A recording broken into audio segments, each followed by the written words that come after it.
a potato. Oh, good. My slow clap processor made it into this thing, so we have that. Since it doesn't look like we're going anywhere, well, we are going somewhere, alarmingly fast actually. But since we're not busy other than that, here's a couple of facts. He's not just a regular moron. He's the product of the greatest minds of a generation, working together with the express purpose of building the dumbest moron who ever lived.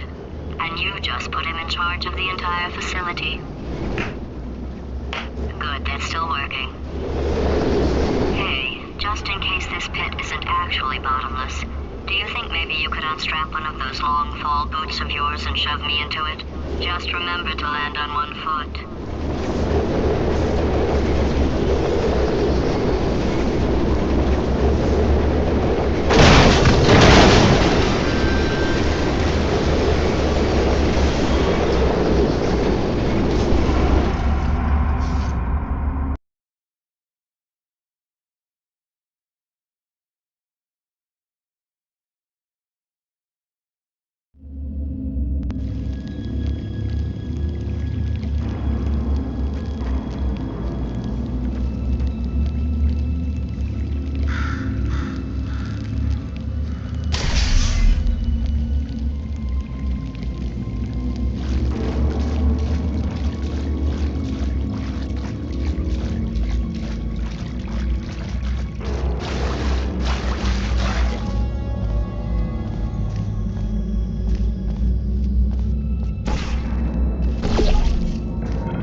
superheroes, Olympians, you're here because we want the best.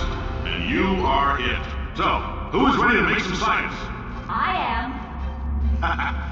Now, you already met one another on the limo ride over, so let me introduce myself. I'm Cave Johnson. I own the place. That eager voice you heard is the lovely Carolyn, my assistant. Rest assured, she has transferred your honorarium to the charitable organization of your choice. Isn't that right, Carolyn? Yes, sir, Mr. Johnson. She's the backbone of this facility. Pretty as opposed to 1,000 tests performed every day here in our enrichment sphere. I can't personally oversee every one of them, so these pre-recorded messages will cover any questions you might have and respond to any incidents that may occur in the course of your science adventure. Your test assignment will vary depending on the manner in which you have bent the world to your will. Those of you helping us test the repulsion gel today, just follow the blue line on the floor. Those of you who volunteered to be injected with praying mantis DNA, I've got some good news and some bad news. Bad news is we're postponing those tests indefinitely. Good news is we've got a much better test for you, fighting an army of mantis men. Pick up a rifle and follow the yellow line. You'll know when the test starts.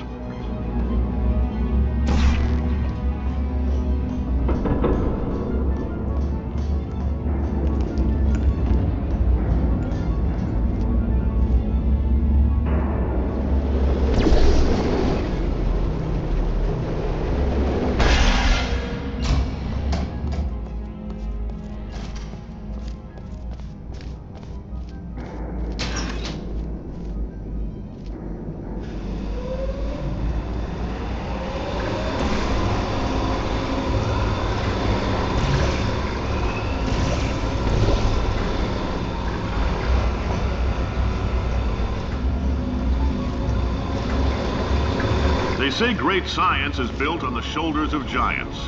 Not here. At Aperture, we do all our science from scratch. No hand-holding.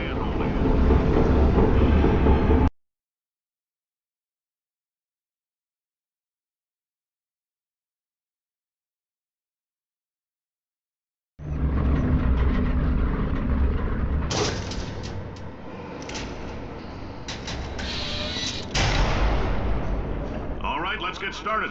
This first test involves something the lab boys call repulsion gel. You're not part of the control group, by the way.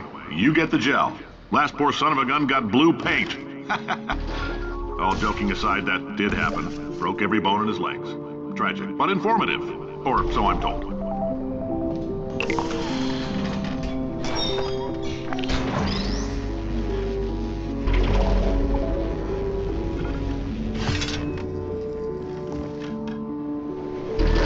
The lab boys just informed me that I should not have mentioned the control group.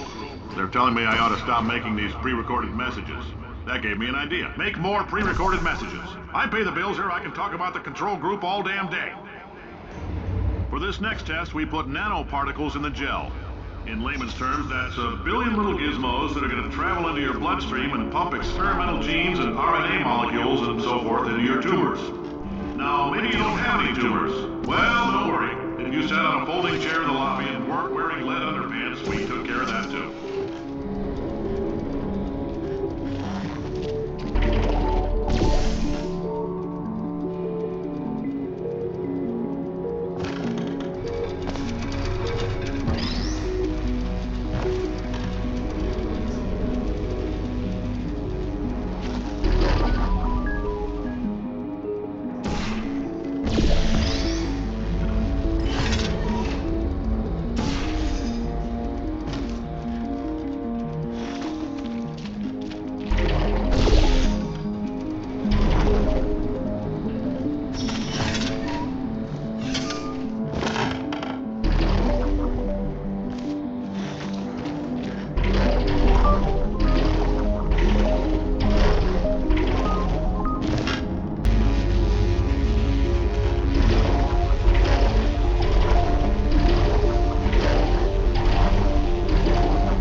In case you got covered in that repulsion gel, here's some advice the lab boys gave me.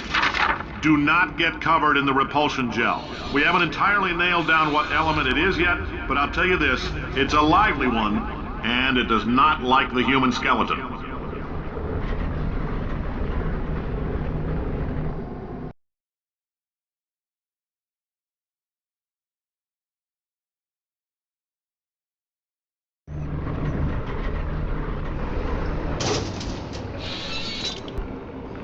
All these science spheres are made of asbestos, by the way. Keeps out the rats. Let us know if you feel a shortness of breath, a persistent dry cough, or your heart stopping, because that's not part of the test. That's asbestos. Good news is the lab boys say the symptoms of asbestos poisoning show a median latency of 44.6 years. So if you're 30 or older, you're laughing. Worst case scenario, you miss out on a few rounds of canasta. Plus, you forwarded the cause of science by 3 centuries. I punch those numbers into my calculator and makes a happy face.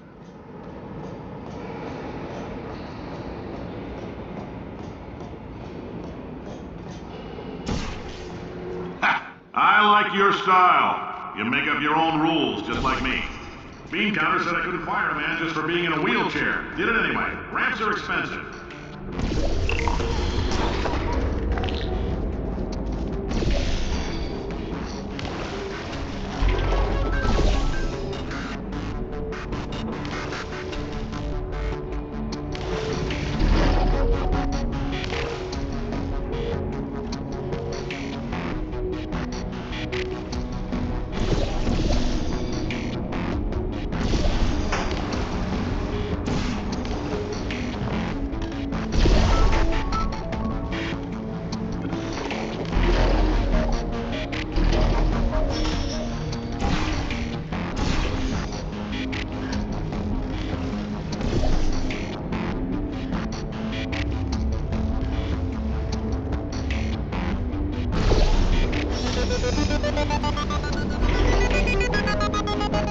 Just a heads up, that coffee we gave you earlier had fluorescent calcium in it so we can track the neuronal activity in your brain.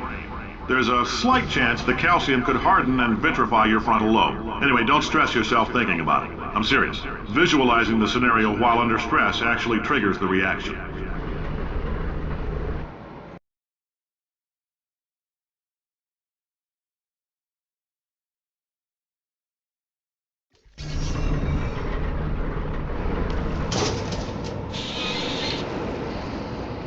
Now, if you're part of control group Kepler 7, we implanted a tiny microchip about the size of a postcard into your skull. Most likely you've forgotten it's even there. But if it starts vibrating and beeping during this next test, let us know. Because that means it's about to hit 500 degrees, so we're going to need to go ahead and get that out of you pretty fast.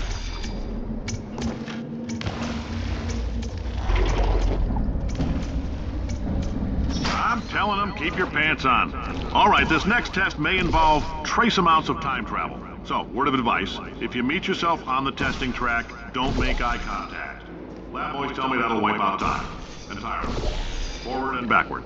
So, do both of yourselves a favor and just let that handsome go out his business.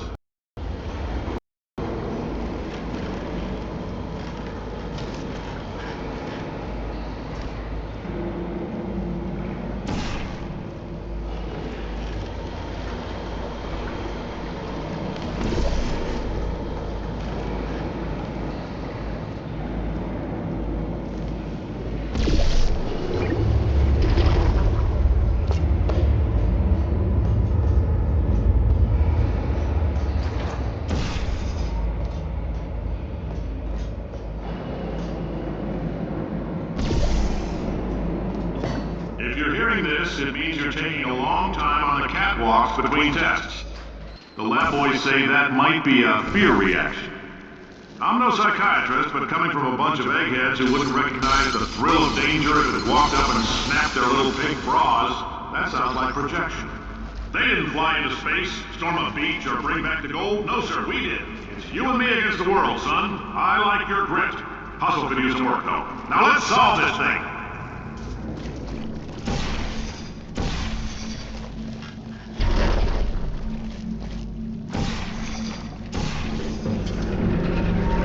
Science isn't about why, it's about why not. Why is so much of our science dangerous? Why not marry safe science if you love it so much? In fact, why not invent a special safety door that won't hit you on the butt on the way out because you are fired? Now you test subject, you're doing fine. Yes, you, box your stuff. Out the front door. Parking lot, car, goodbye.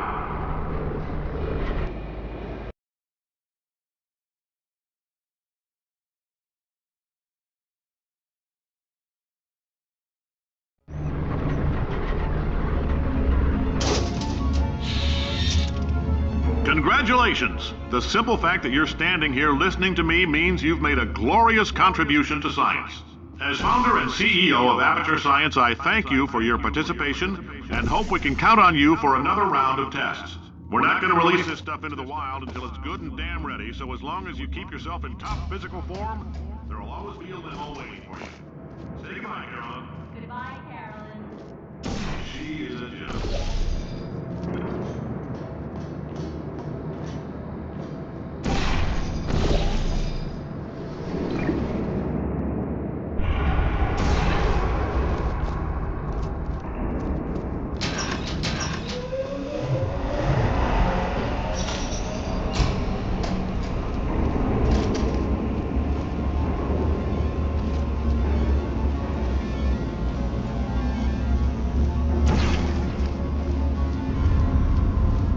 Greetings, friend. I'm Cave Johnson, CEO of Aperture Science.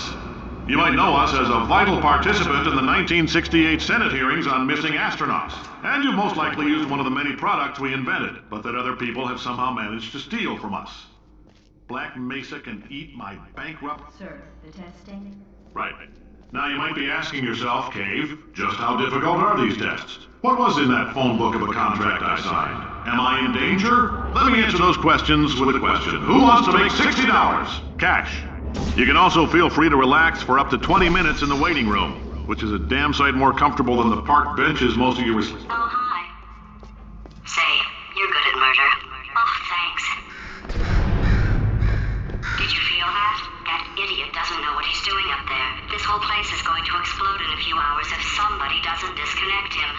I can't move, and unless you're planning to saw your own head off and wedge it into my old body, you're going to need me to replace him. We're at an impasse. So what do you say? You carry me up to him and put me back into my body, and I stop us from blowing up and let you go. Well, you stabbed me. What is wrong with you? Hold on. Do you have a multimeter? Never mind. The gun must be part magnesium. It feels like I'm outputting an extra half a volt. Keep an eye on me. I'm going to do some scheming. Here I go. Whoa, where are we? How long have I been out? That extra half volt helps, but it isn't going to power miracles. If I think too hard, I'm going to fry this potato before we get a chance to burn up in the atomic fireball that little idiot